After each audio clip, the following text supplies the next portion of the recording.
Welcome to the Creative Play and Podcast Network. Join us as we review our favorite RPGs, collectible card games, MMOs, video games, PC games, and bring up interesting topics and things that we'd like to share with everyone.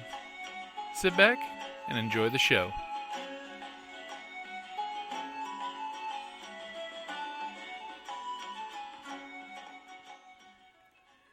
Hi, this is Kelly, aka Trixie from Ragnarok and Roll, a Scion to Ragnarok story, and Tilda Wimblewick from D&D Journey of the 5th Edition. First off, I would just like to say thank you to everyone for listening to our varied adventures, as well as for rating us on iTunes and rpgpodcast.com. If you haven't rated us yet, we would greatly appreciate it if you could. And if you're looking for more ways to support our efforts, we are now on Patreon, a great site where you can help us continue making more podcasts, as well as some special surprises for our patrons. If you can, please look us up at www.patreon.com/cppn. Every little bit helps. And again, thank you for listening.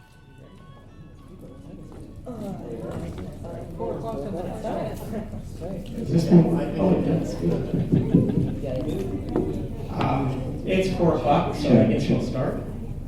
My name's Bruce Davis, and I've sort of been dragooned into being the moderator of this panel, which is how do you get your great ideas on the page, which kind of covers a lot of ground, because I'm not really sure whether this is about how you get into print, which is the ultimate goal, obviously, or just how do you get started on the process of writing.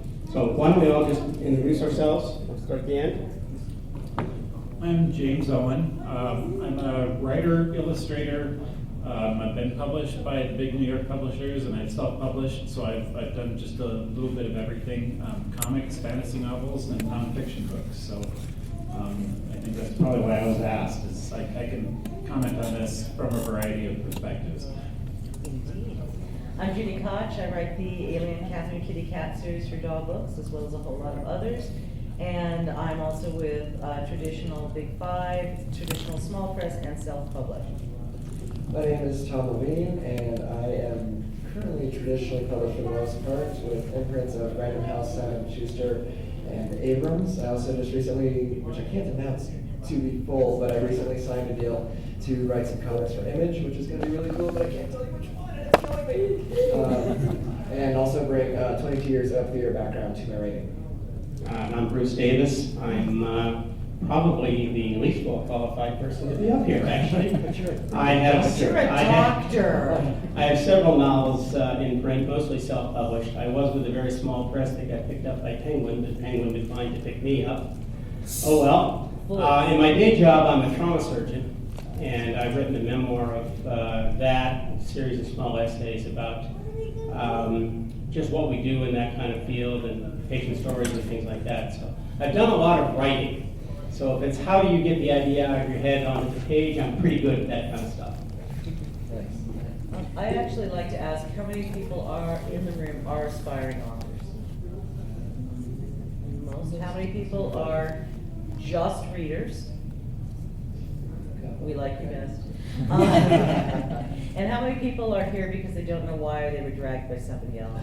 It's just a comfortable choice. Yeah, okay. That's all right. That's all right. We'll try to be entertaining. They're like, no, we heard there's going to be a really cool panel in 6 hours, and we're getting our seats now. Let me just go straight to Q&A. Let's tell what I do actually. Now that I remember what it was, I got a thing. Jean's got a thing to say, so hey, go ahead, Jean. I never have a problem talking. If you haven't met Jane, she always has a thing to say. Pretty much, yeah. I'm very shy and retiring. Very blushing, well fun. Basically, for those that are starting out, there's a lot of advice. We're going to give you some today. There's a couple things to always remember. There's really only one hard and fast rule in this business, and that is money flows to the author. Do not pay to play. If someone says that they want to publish you, but if you just give them X number of thousands of dollars, you need to run, not walk, but run in the opposite direction. But Jenny, what if this agent says they'll sign me once I take their class? Run. From a run far away. Agents aren't busy trying to make you take the class to make their money. Agents make their money by selling your books to a good publisher, getting you a good contract, of which they get 15%. So money flows to the author. That is the one steadfast fast rule. The other rule is that grammar, punctuation, syntax, word usage, and anything else that relates to the actual craft of writing really matters, especially to agents and editors. Okay, so really doing I don't need to spell that right, someone else will fix that, is the surefire way to make nobody like you, including readers. You do have to treat this as a professional. Everything else, including pretty much everything we're going to say, is more of a guideline. Anytime someone says there is only one way, what they're really telling you is this is the way that I do it, and therefore that's the way you have to do it, and that's not true. I would have been writing 20 years earlier than I started had I not heard a teacher who even at 15 and a half I knew was an idiot say that the only way you could write is to outline. That's great for term papers, and that's great for business proposals, but for creative writing, there's many other ways that you can write, and I happen to be an extreme linear writer. I found out 20 years later when the voices in my head were so loud, I had to start writing to shut them off. Okay, so anything we're saying here, you need to take it with a grain of salt and say, will that work for me? Other than money flows to the author, and please God, use punctuation. It's really there for a reason. Can I jump in, Jenny? Huh? I would make one comment about the money flows to the author. I completely agree with what Jenny's saying, but unless you are yourself an outstanding copy editor or have a family or a personal friend who is an outstanding copy editor, it is very much worth your while to actually pay someone to do the copy edit on your work. I agree, make sure that they're qualified though. Oh, yeah, no, I mean, and they can be found. You can talk to other authors, find out what other people have used. But as Jane pointed out, you have about 5 words, maybe 5 sentences to impress an agent or a prospective publisher with your work. And if you've missed a comma or misspelled a word, they will not read beyond that, literally. They will stop right there, and no matter how good your book is, they'll toss it in the trash. So you really have to have that thing so polished that they won't find any fault with it. Tor's slush room is the size of this room, stacked from top to bottom with submissions. Now you tell me when they have their reading party, where everybody comes in and they pull in friends and family and everybody sits down and they have pizza and soda and beer and they go through it, you tell me that they're going to get to the middle of your book when you have 15 misspellings on the first page. When they need a break, they're going to laugh about it, and you're getting burned, literally. You're going back in the box or you're going back into the trash. Okay, so do not ever make the mistake of thinking that you're such a special snowflake that you can do all the crap and it's brilliant. Write a good book, and by a good book, read books that are on the shelves. I know Jake says something. Well, the thing about proper word use, that's pretty much all we have to work with. If you're a storyteller, if you're a writer, especially if you want to do this professionally, you have to respect the tools that you are using. And so somebody who's convinced that they have such an awesome story that they didn't need to pay attention to, proper word use and punctuation and spelling, and just, slough that off as, well, somebody else will fix that. That's what editors are for. Well, you know what? It's like hiring somebody to build your house. And you say, did you use all the nails that it was called for in the blueprints? Well, most of them. Somebody will come and fix that later. Or a surgeon, hey, did you remove all that tumor? Well, yeah, most of it. If you're a writer, that's how you're going to impress them, is doing everything right. I see lots of people at seminars where I've taught that they think the guidelines for submission are suggestions, and they're not. Absolutes. Yeah. And when they say no, they said not to use a flowery font, but I just thought this font looked really good.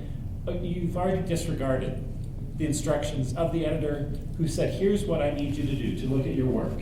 How are they going to feel about working with you when suddenly hundreds of thousands of dollars and other people's jobs and manufacturing costs and distribution and advertising are all on the line?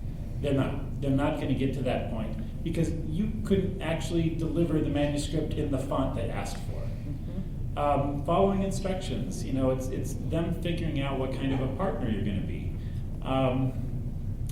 All those things apply to wanting to do this for a living. The other stuff, actually getting it on the page. I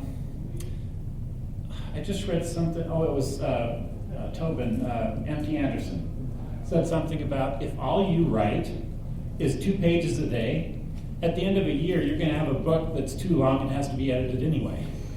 But you can finish a book in a year doing 2 pages a day. I took my guideline from a science fiction author who was very prominent in the 60s and 70s. 4 pages. 4 pages a day, 800 words or so. If you want to do this professionally, you can find time to write 800 words. If you can't, then you need to reassess what your goals are. If you're spending time doing anything else, watching TV for an hour instead of writing that 800 words, then it's not a priority. I know you Never love been me. sexier right now, because that's my number one. Never been sexier than right now. 800 words. No, No. no, it was turn off. Well, okay, the TV, we all watch it. I like it when I'm drawing. I like the noise. I tend to watch like West Wing marathons because it's all dialogue driven. I don't have to pay attention to the TV so I can draw. But think about the number of things you do that don't contribute to those goals of being a writer. Just a half-hour, comedy program. Ditch the half hour of TV and sit down and try to write 800 words. Sometimes you can do it in half an hour. Sometimes it takes all day. Depends on the day, depends on the chapter, depends on what you're working on. But 4 pages a day is not impossible. I've seen people write that much just ranting about the election. If those people are also writers, okay, rechannel your inner voice, my young Padawan. And it's remarkably easy to do because sometimes if you focus on that as a goal, you suddenly get up from the computer and you realize you've written 1,800 words. And you realize, wow, I'm most of the way through a chapter. And as far as just general advice for getting it on the page goes, you'd be hard-pressed to do better than butt in chair. Yep. Put your butt in the chair and put the words on the paper or the screen. And I think the real key to writing is actually writing. Whether you use a pen and paper, whether you use a computer, word processing, just write. With that in mind, are any of us up here outliners? I know Ginny is not. No, I'm not, but let Tom answer too.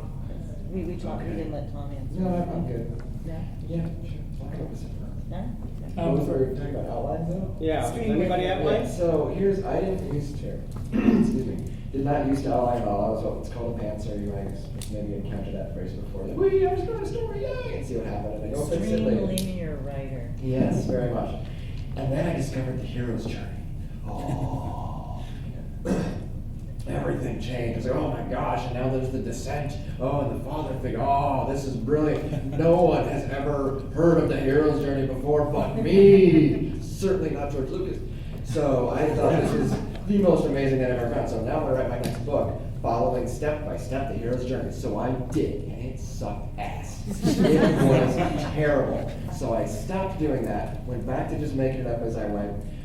Then that wasn't quite as good anymore, though. It's like, what the hell? So now what I do is get maybe half to even 3/4 of a book out, just having fun, doing the pants thing, and then I will kind of overlay Hero's Journey on top of it, and that shows me almost like an X-ray of places that maybe I've missed or where places might be a little bit weak or could be stronger. So I now kind of hybrid my outline and make it up as I go.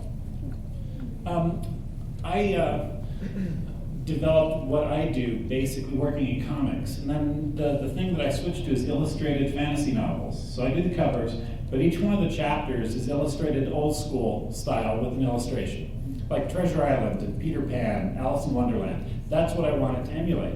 But it also helps me with creating the books, because what I do is a one-page sort of outline, where I have the chapters and I'll put in chapter titles, and there's a lot more structure to these books than most people realize. I did 7 novels in this series.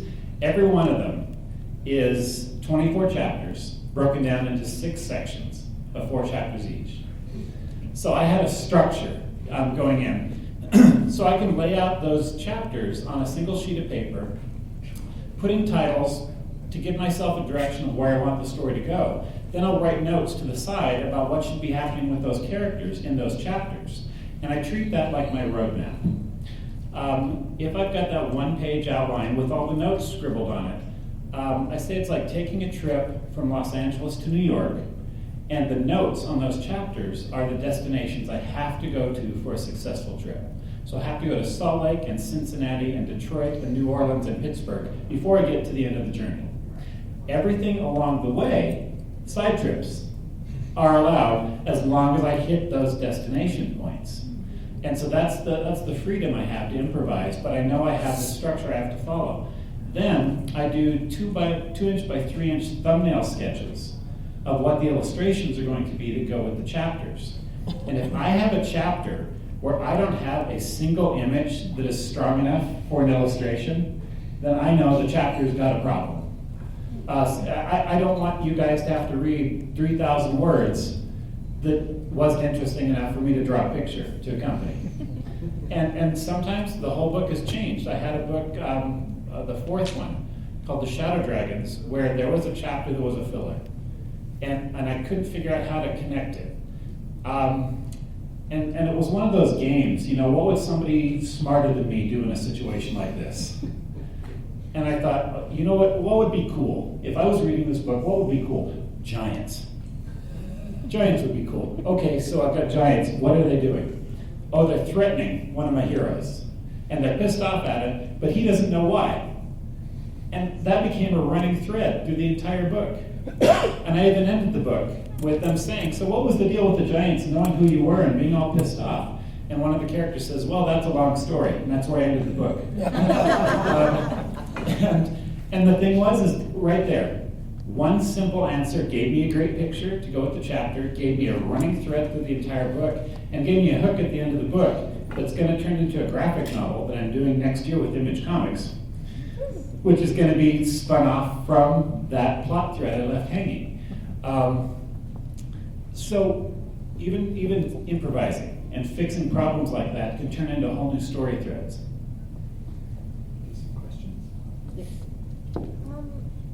With the grammar thing, what if you have a character who doesn't have?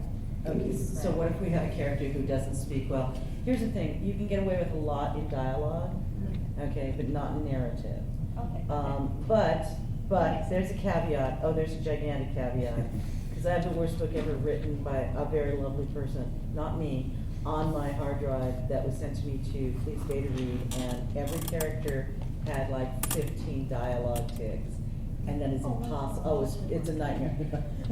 No more than one dialogue tick per character. Your main character can have a couple more, but not a lot. Okay, And I'm talking about like one. Yeah, but be sparing with it. If everyone's dropping their G's, it just doesn't sound right. People, if you say this person is from New Orleans, okay, people automatically start hearing that in what they view as New Orleans accent. You don't need to write, M-A-H for my. It doesn't have to be ma, okay? Because it's confusing and makes it harder to read. And most people despise things written in dialect, by the way. So be careful. I'm going to be having tomorrow morning, I think at 10:30, 11:30, I'll be not in this room, but on this floor somewhere doing a class on dialogue specifically, and then also a class on description. One of the things I'll be talking about in the description, or the dialogue class, that Jenny is touching on, is you have more options than just like dropping the G's, for example, like word choice, word length, word structure, how long is a sentence, how short is it, things like that. There are a lot of things you can do that don't necessarily come off as, what's the word, like fabricated? Or, Yeah, what's the word? tweak. Forced. Yeah. I would actually say doing things like dropping G's and misspelling works against you. It stops your reader. Yeah. Okay. But I read My Angelo's Beloved. There's none of that in there. Yet the word choice, the sentence structure, the way the characters speak, they're speaking in dialect.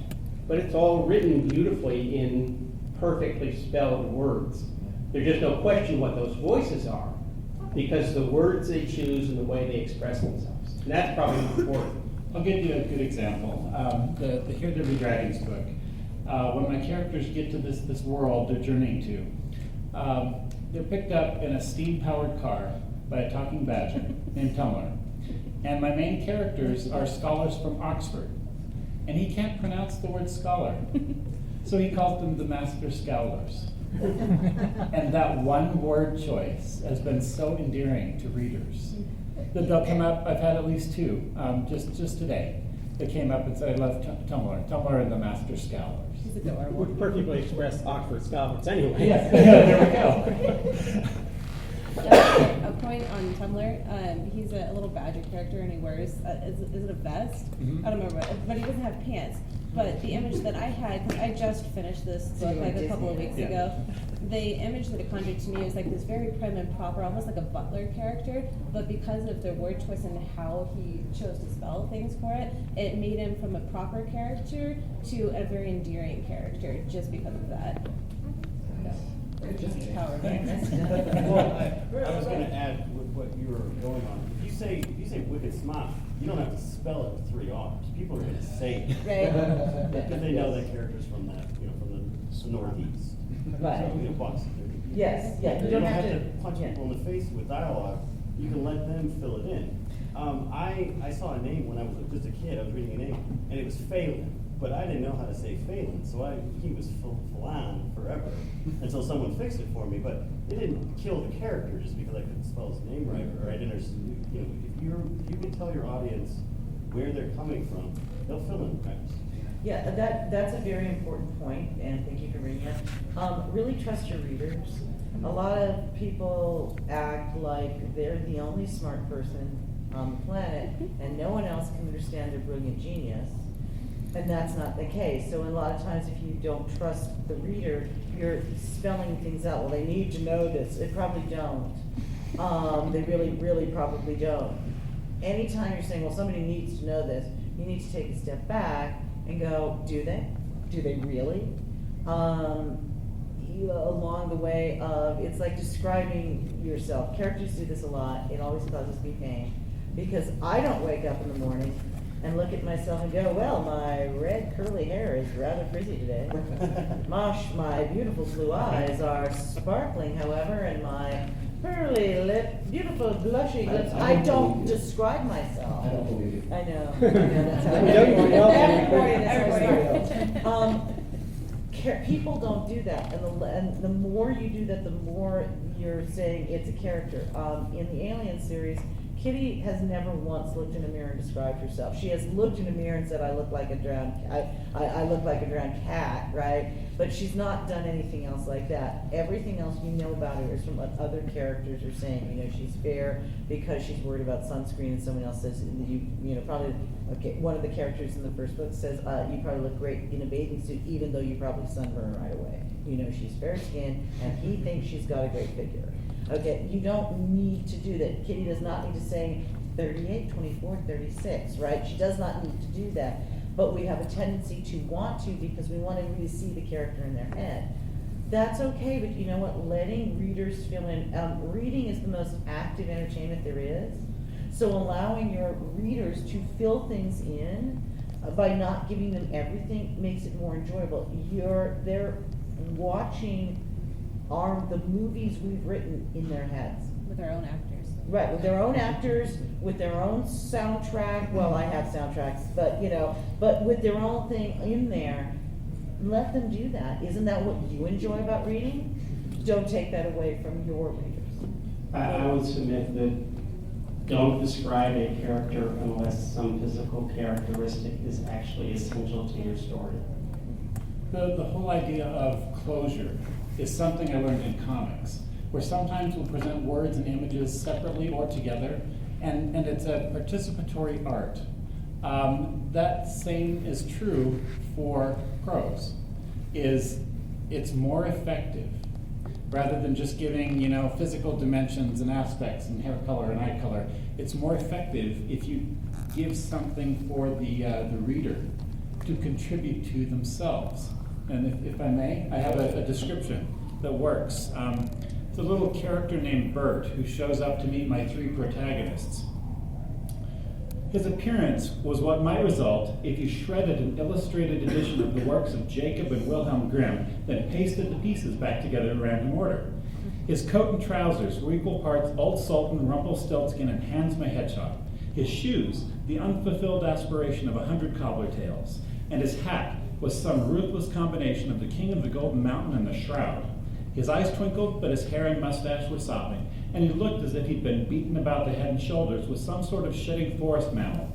The only organized aspect of his appearance was a large parcel wrapped in oilskin, which he clutched tightly under one arm. So very little actual physical description, but I pull all these stories into it.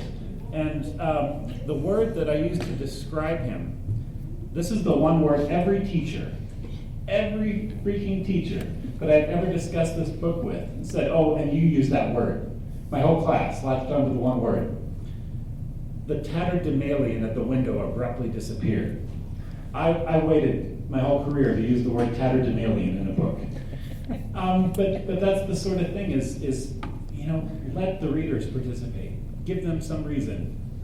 As the reader reading that description, it makes me want to know more about that character. Like, why is he tattered? Why does he not care about his appearance? Like, what sort of wild, crazy adventures has he been on to negate that or to get to there? And he just doesn't care. Like, that's just who he is now. Oh, I was gonna add on to that. When I was getting my film degree, I learned very early on. Early filmmakers, when they first get a camera, they like to move it around a lot. Yeah. And so you've got these pans all the time, and you've got action scenes, and it's not just steady, like a shaky camera or anything, but like the camera's zooming in and zooming out. And my teacher once said, he's like, let the action on the scene, that be the story, let that be the action. When you fill in too much and you're trying to add to it, you take away from it, and you don't allow the reader or the watcher to do that. And that has always correlated in my stories. Because if you talk about her eyes for 40 minutes, it's like, okay, so she's got blue eyes, I got it, let's move on.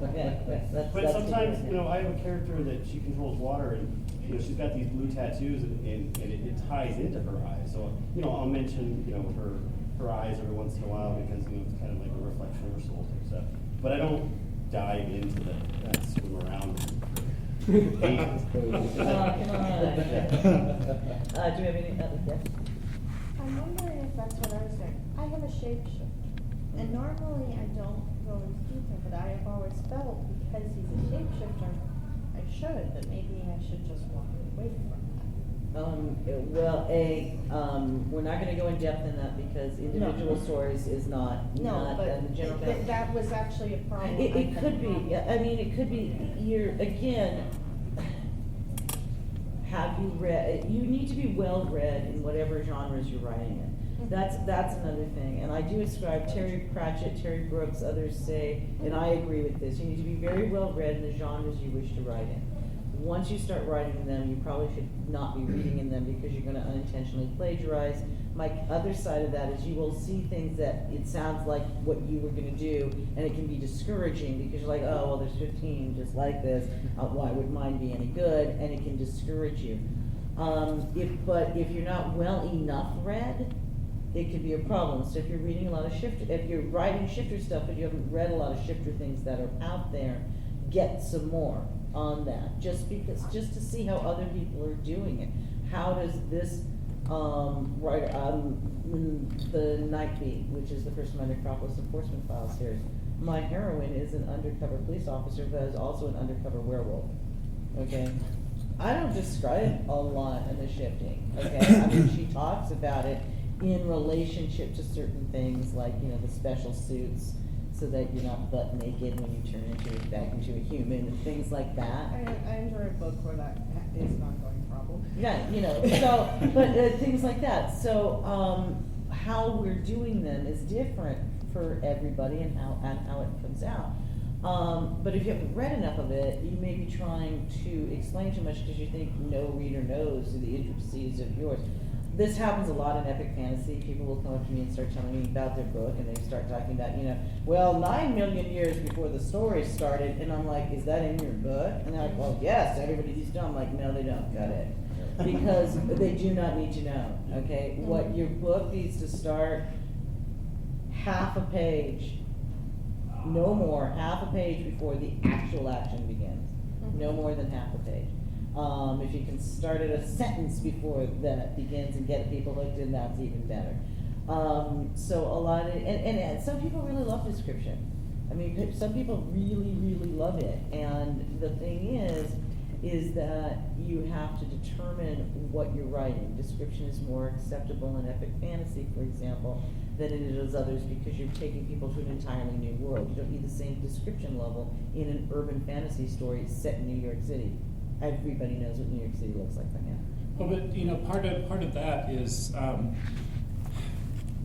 those of you that have looked up workshops or read about, you know, how to submit, and they talk about how important the first page is or the first lines, and I'll see writing workshops where they'll argue about that. About, no, I need this big prologue and we need this. And I'll say, okay, my favorite example of this done well, that kind of proves my point, is the book The Dome by Stephen King, where it's a big Stephen King, you know, 800-pager. Mm-hmm. But the inciting incident, are any of you, are you familiar with the story, The Dome? The small town gets completely encased in an invisible dome. They're shut off, completely isolated. He does that on the top of page 2. He gets right to it, and then the story is everybody being affected by this thing. He could have built up to that thing for chapters, and people would have bought it anyway. Yeah. What made the story awesome to me is he goes right to it, right to it. And anybody reading, experienced editors, experienced agents, and other experienced authors don't have to read 10 pages of your manuscript to know if you're a good writer. Page at a time. Yeah, right off the bat, they're going to tell from your word choices, from the cadences, how you're constructing the sentences, and they're going to know in a few lines if they want to keep reading. And that's why you start off with a bang. You start off with your best line. You revise line 1 until you are sick of it, and make it the best grabber that you can, and make your first page the best grabber that you can. Your whole idea is, I'm paraphrasing somebody here, might have been one of the crime writers. He said, you know, go through and leave all the boring parts out. Yeah, that's, oh God, he wrote Get Shorty. Leonard? Yeah, Elmore Leonard. Okay, there you He go. said, I just leave the boring parts out. What's wrong with writing a book that has no boring parts? Yeah. If I could do that more actively, I'd probably own an island by now. But it's something to be thinking about. Am I just doing this to indulge myself as the author, or is this something that somebody's going to think is really cool? We're going to talk about this in my class tomorrow. Going back to your shapeshifting, something as you were asking that question that occurred to me, having not read every shapeshifting book under the sun, is we have 5 sentences, possibly 6, and there's at least 4 more that we don't really talk about too much. So even discounting those, what does it sound like to shapeshift? What does it smell like to shapeshift? I have no freaking clue, but something like that, because most of what we're writing, reading is visual. Take a step back from the visual every once in a while, and for something cool like that, because shifting shape is pretty cool. What does that smell like? Smell is really the one that we tend to ignore the most, and I'm as guilty of it as anybody else. Oh, sure, yeah. But if you can throw in something in description or in dialogue, something where where you can bring a smell in that's natural, that is also hugely powerful and puts people in. You know, the smell of chocolate chip cookies baking is something that most people have experienced, and if they haven't, they still know it's supposed to be something really cool. It gives you that kind of thing. This turning into, let's say, a dragon, let's say it's a were-dragon, does that shape-shift happen with a smell of, roses? Because that's a very specific thing. Or is it, no, it's cat pee. Yeah. Like, that's a whole other, Yeah. you don't forget that. We're going to smell it once. So, something to think about anyway. No, that's good. No. Yes, in the back? Do you have tips for, like, I know I can just do this in editing, but like keeping track of like continuity details as you're writing? Yes. I tend to just scribble out notes. I also use a spreadsheet to, the Alien series, we're at like over 500 characters in it by now. I mean, book 13 is out, book 14 comes out in December. I'm writing book 15. I cannot freaking remember half of these. Where did we meet that person? I don't even know if that person's still alive. Let me go check, right? I use a spreadsheet. I just scribble notes. Most of it I keep in my head. Everybody's different. Experiment with what works for you. I mean, you know, James is using art and everything like that. I'm not good with that. I have playlists more than anything else. I'm using music, and that sparks me. So that's why I'm in panic for this, because it helped write the last three or four books. So. I was going to say Excel. I use Excel documents constantly. No. I use Post-it notes. Yeah. I get the multi-packs that have the multiple colors, and I'll have them lined out in front of my monitor with the continuity notes for stories and notes for specific characters. And if I hit something I have to remember, I'll put it on one of the Post-it notes. Then when I'm doing my final revision process, I'll take away the Post-it notes as I add them in the right chapters, so that I know when I've cleared the desk of all the Post-it notes, I've taken care of all the continuity and character issues. Good. I like That's that. a desk that's Do you clean do up. that per book or throughout the series? It's rare. I've done that pretty much with every book. And the last one, book 7, my desk was just covered. Just covered. My desk is covered too. It's not with anything neat. Not with Post-it, just junk. Oh, look, it's mess. I know where everything is. And I was never really that much of an outliner until I did a series. And then when I got signed for more books, I had to know where it was all going. And then book 7, that was the big issue, was I had to tie everything together. So I went back through the other books and made all the notes of this is left hanging, and I did this, and need to keep track of this, and oh, this character died, so I should probably take him out of this book. But the different colored Post-it notes became a system that was so good. Even with ideas for future books, that's a whole different color of Post-it notes. So I've got this whole little stack of them in one drawer for some books that I thought of while I was working on these. But it's got to be how your mind works. My mind doesn't work like that. That's too restrictive for me. I can't do it. And fortunately for me, God's willing to buy, it had in the series. I write basically what would be called a promo paragraph. That's my entire freaking outline for what the next books are coming, and it's usually roughly the first paragraph of the back cover blurb. And then when it's blurb time, I'm usually not done with the book anymore, and so I have to write the blurb. I write the blurb, and that becomes my outline. Wow. So if you want to see how I outlined the last 7 books in the series, you feel free to just look at their blurb. That was it, literally.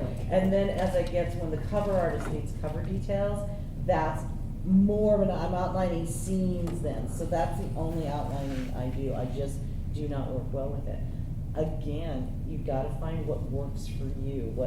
James's method may be perfect for you. My method may be perfect. Whatever Tom's going to say may be perfect, and none of them may work for you. You got to kind of play around with it. Where is it better for you? For me, the act of writing the note down, I might never look at the note again, but the act of writing the note down puts it more firmly into my brain, especially if I'm handwriting it versus typing. I would just say I know one fairly well-known author who is an obsessive outliner, and she will do a 40,000 word outline for a 100,000 word novel, which, that's fairly rigid, and she tracks through all her plot points and does everything exactly that way. I'm the other extreme. If I could write like Elmore Leonard, I would be very happy. I try to follow his example, which is you make up interesting characters and let them tell their stories. Yes. And as for continuity, I think there's a difference between continuity within a book or a novel and continuity within a series. Because if you've ever talked to Jim Butcher about his Dresden File series, he thinks of that actually as one long book.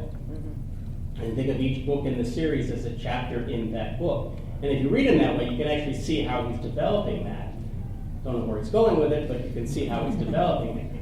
Other series tend to do more exploration of the characters and the relationship. And I think that's what Jane's books do more, is an exploration. There's a theme, but There's a lot more exploration of character. Bad things happen, Kitty saves the day. That's my That's her my thing, yes. entire outline for every single book. I literally have no idea at all when I start. I have a general idea. I mean, I'm writing book 15. I've got a general idea of what has to happen.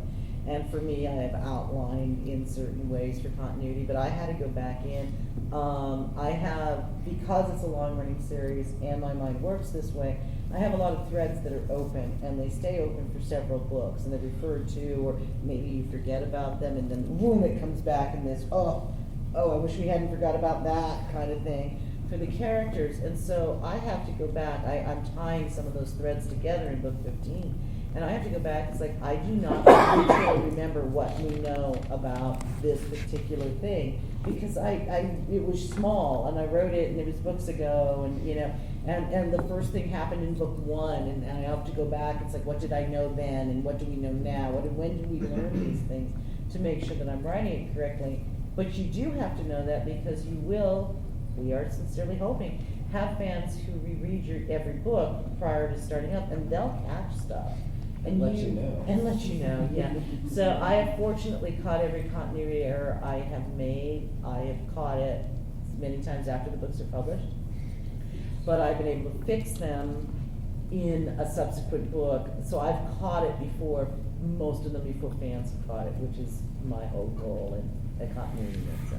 Kind of one thing with a series that you can say, oh, I meant to do that. Yeah. Yes, intentional. So I see the safety net of being able to go back in and fix it later on in the series. Yeah, well, you can't go back. I mean, you know, thank God, the first novel in the series, all of the Alien books are still in print, so I can't go back and change something because they're being reprinted in, you know, for print running. But you can, in the longer series, you can fix it. You can figure out how. But again, it's going to be what works best for you. So try a bunch of different things and see what happens. You know, like I said, you're going to find, and that's true of all of this. Is it 100 words a day? Is it 800 words a day? Is it 400 pages? Is it 4,000 words a day? Is it I sit in the silent room with no outside distractions? Is it like me? I have rock music blaring, and sometimes the song is on repeat. Curse you, Justin Timberlake, because I cannot turn off Can't Stop the Feeling.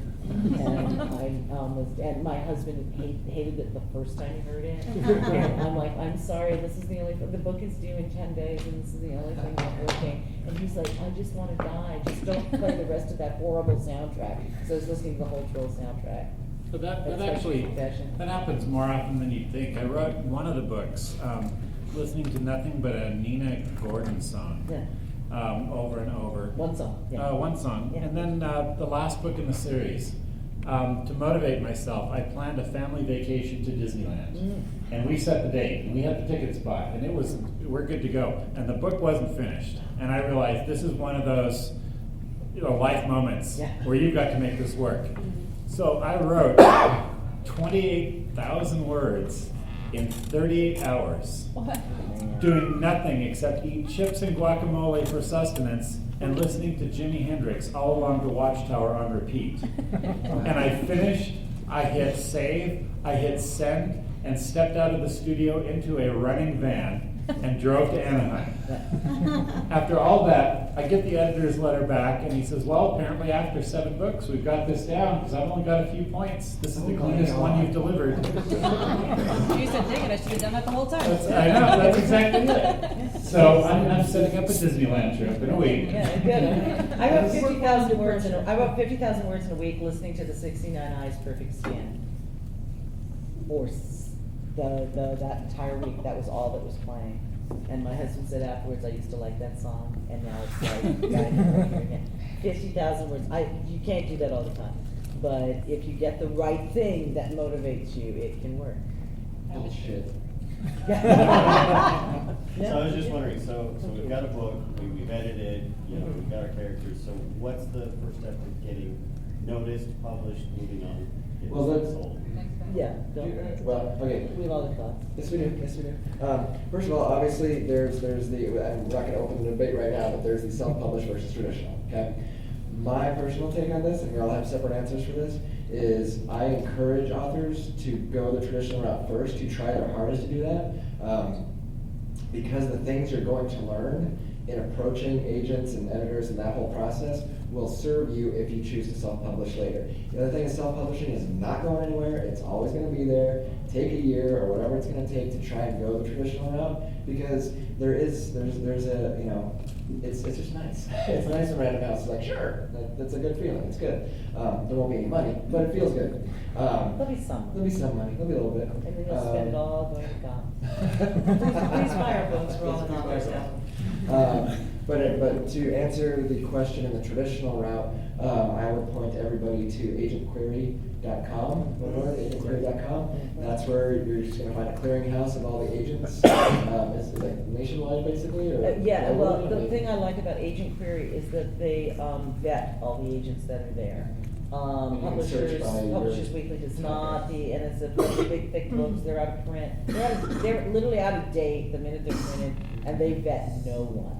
But Agent Query does. The other place I would tell you to go is Absolute Right, WRITE, water cooler / forums. It's the largest authors education and watchdog site on the net. Yeah. It's free, and there's tremendous support there, including the Beware's recommendations and background checks forum. You can check everything. I would not be at this table right now if I had not found that website. Me No either. question. Absolute Right was so important in my career that they're thanked in the acknowledgements of Touched by an Alien.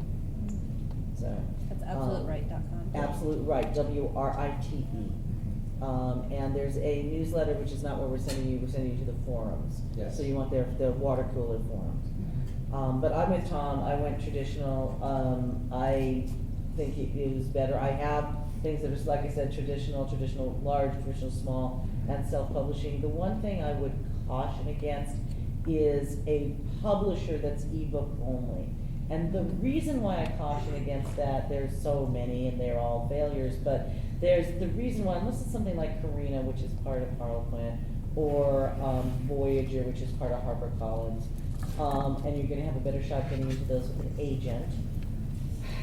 Anything that publisher is doing for you, you can do yourself, in self-publishing, and better, and cheaper, and probably more effectively, and take all of the profit. Anytime someone says, well, I don't know why you give an agent anything and they take all the money, I know that person just has either never had a good experience with an agent or is an idiot. Okay, because what you're paying that agent for is to get you up to Dog, Penguin, Random House, and HarperCollins, and all these other places, and get your book in worldwide. I have a worldwide fan base because I'm a Penguin Daw author, not because I'm so awesome. It's because I was with a good publisher. Okay, so the ebook only ones, they're just doing exactly what, or ebook or with print on demand. They are doing exactly what you can do yourself. Maybe they're doing it okay, but most of them are going to go under within 3 years because they are badly managed. And they're going to take your book and your money down with them.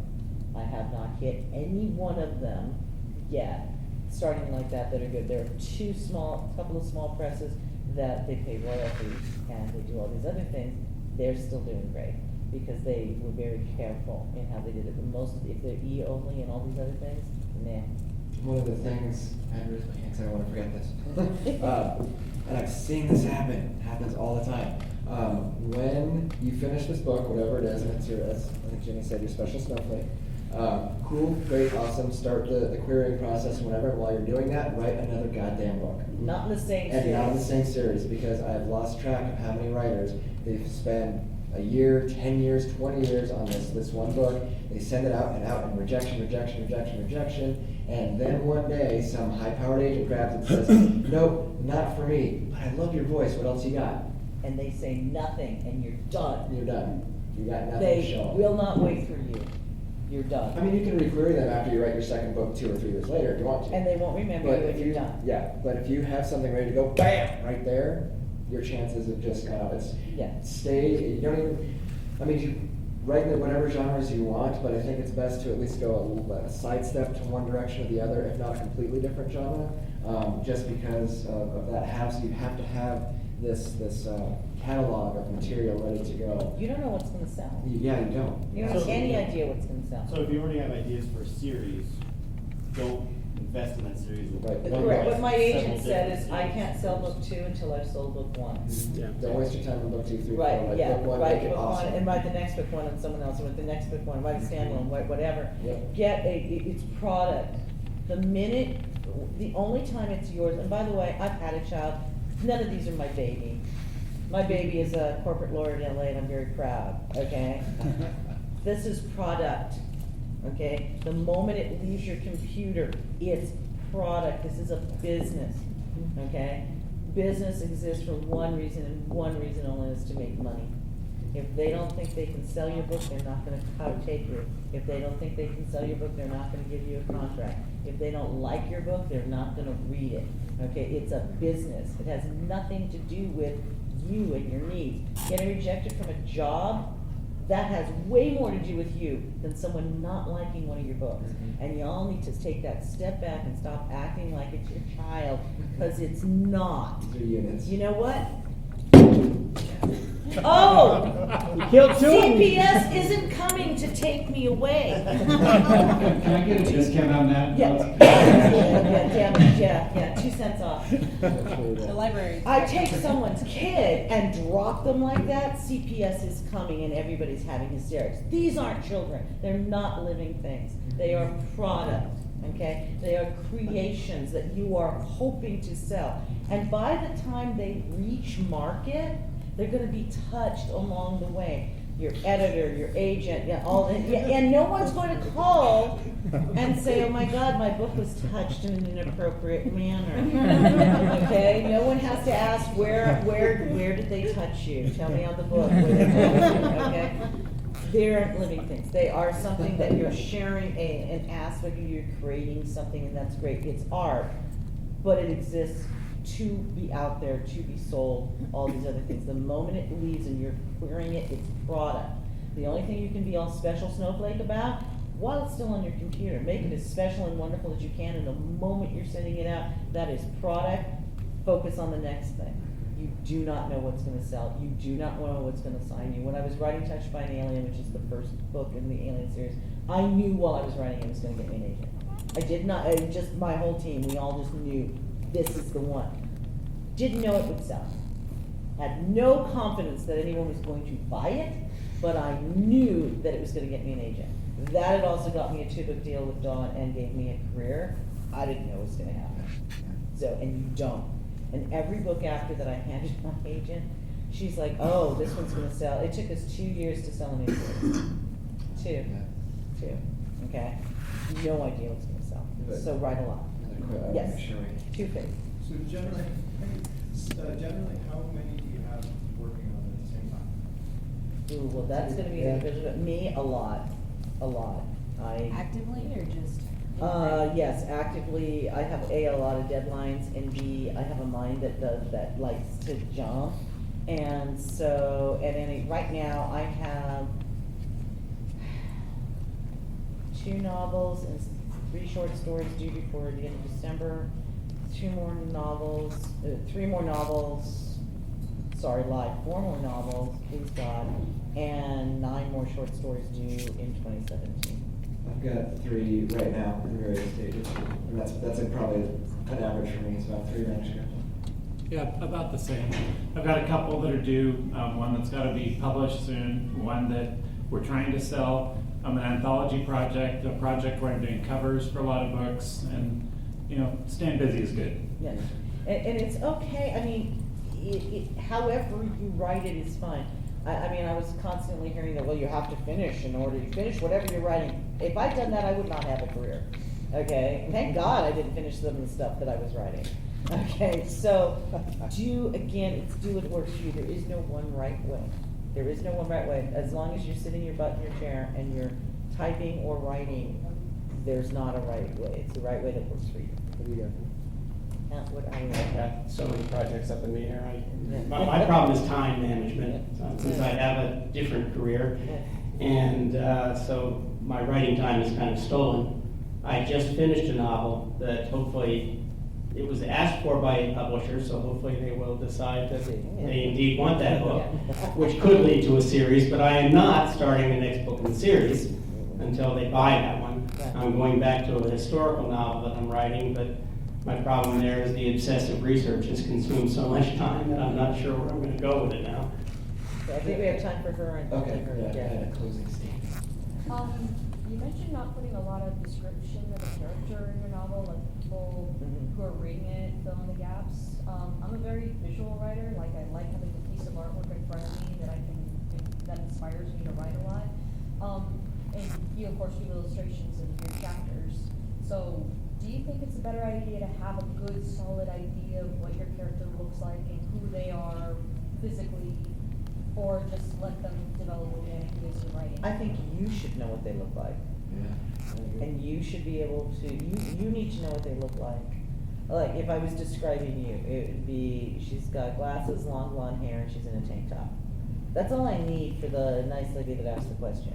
Now, if you're my main character, I need to know how tall you are, I need to know all these other things, but I'm not necessarily, someone else is gonna react to it. And again, it's different. James does more description because he's writing fantasy and people really, genre really matters. Fantasy I describe a lot more when I'm writing fantasy. So it just depends, but you need to know what everybody looks like. You need to know everything about them. Whether if you've got it written down or just in your head, you need to know because you're sharing with us. And if you don't know what they look like, how can we know what they look like? I just want to say, I like to try to say this at all of my classes, regardless of where they are, is if this is something you really want to do, if this is something when you wake up in the morning, like, I get to work on my book today, or whatever, if you've got that thing that makes you do that, then give yourself the time to do that. Every single one of you in here, we all have different life circumstances, sick grandma, whatever, things that require time, surgery, whatever. Okay, you gotta do those things, that's cool. He's not gonna walk out, well, time to write, gotta go. So I'm not saying that, but you can do 5 a.m. to 6 a.m. every other Tuesday, or whatever it is. You deserve that time, and make sure that the people who you are beholden to, have a discussion with them if you have to, like, I just need this particular time, protect it, guard it, use it, and that will also, I think you will find, help you write more and better because, oh shit, I got an hour, bam! And your mind starts to figure out, when it's Tuesday at 5 a.m. at Starbucks, guess what? It's writing time, and you fall into a pattern a lot more easy, but every single one of you deserves to do that if that's the thing that makes you happy. You don't have to do it at 5 a.m. I just really No. I would kill myself if that's when I was my writing time. I'm a night owl. I'm fine with 5 a.m. if I've been writing and when and James and I are like racing each other so he gets to go to Disneyland. I'm great. I'll write till 6 a.m. But I was up before that. So it's what works. You really turn off the television. I can't stress that, what James said, that how important that is. TV gives you nothing back. Nothing. It is the most passive of all entertainments. You sit there, the little drool can come out around. No, it's not giving you ideas. No, it's not giving you anything. No, it's not filling up your creative well. Take a walk, pet a dog or a cat, take a shower, read a book. Don't watch television. Ginny, where can everyone find us here at Tucson Comic? Everyone can find us in Authors Alley. We are in the A row and 400 row. And James is 424. 424. We are. I think we are 3. Are we still 4? We're still 4.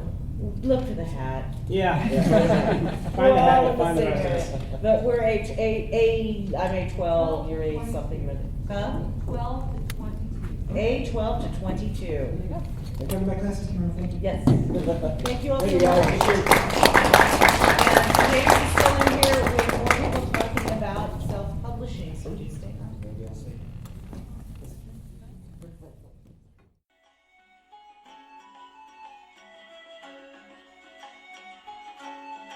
Thank you for listening to the Creative Play and Podcast Network.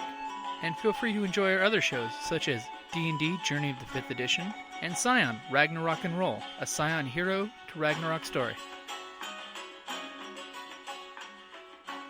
Thank you for listening.